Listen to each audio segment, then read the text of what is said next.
हरे कृष्ण दोस्तों, इस वीडियो में हम श्री गोविंद देव जी के प्राकट्य की कथा जानेंगे। भगवान श्री कृष्ण का यह स्वरूप वृंदावन के गोमा टीले पर प्रकट हुआ था। भगवान चैतन्य महाप्रभु, जो वास्तव में श्री कृष्ण के अवतार हैं। वृंदावन 16वीं शताब्दी तक एक घने जंगल में तब्दील हो चुका था, जिससे उसके पवित्र स्थानों का पता नहीं चल पा रहा था।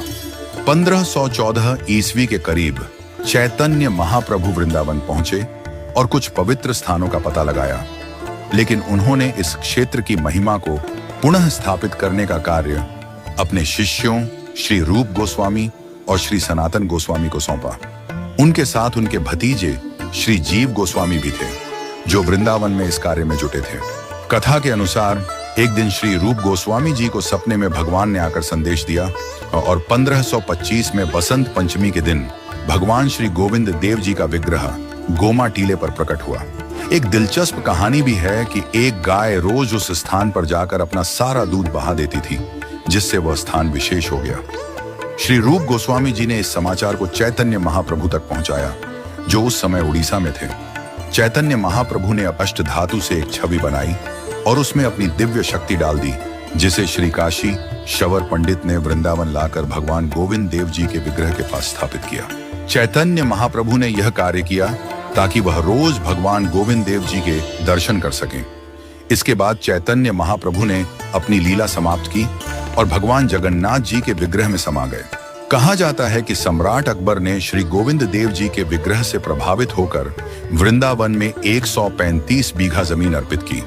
राजा मान सिंह ने 1590 में लाल पत्थरों से एक विशाल मंदिर का निर्माण किया, जिसमें भगवान श्री गोविंद देव जी का विग्रह स्थापित किया गया।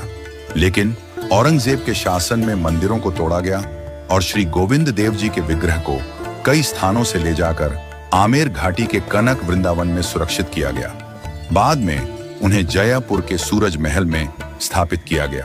यह स्थान भगवान श्री गोविंद देव जी के लिए खुद भगवान ने चुना था, जैसा कि महाराजा सवाई जय सिंह को एक सपने में सूचित किया गया था। इसके बाद सवाई जय सिंह ने सूरज महल को भगवान को अर्पित कर दिया और चंद्र महल में रहने लगे। जयपुर के इस मंदिर में श्री गोविंद देव जी और राधा रानी के विग्रह के दर्शन होते हैं। श्री गोविंद देव जी के प्राकट्य से जुड़ी एक रोचक कथा यह भी है कि यह विग्रह भगवान श्री कृष्ण के पड़पोते वज्रनाम के द्वारा बनवाया गया था। वज्रनाम ने अपनी दादी से भगवान के स्वरूप के बारे में पूछा और 3 विग्रह बनाए। एक विग्रह का मुख श्री कृष्ण के मुख से मेल खाता था, दूसरा वक्ष स्थल से और तीसरा चरणों से। अंततः जो हिस्सा मुख से मेल खाता था, उसी को आज हम श्री गोविंद देव जी के रूप में पूजते हैं। यह थी श्री गोविंद देव जी के प्राकट्य की कथा।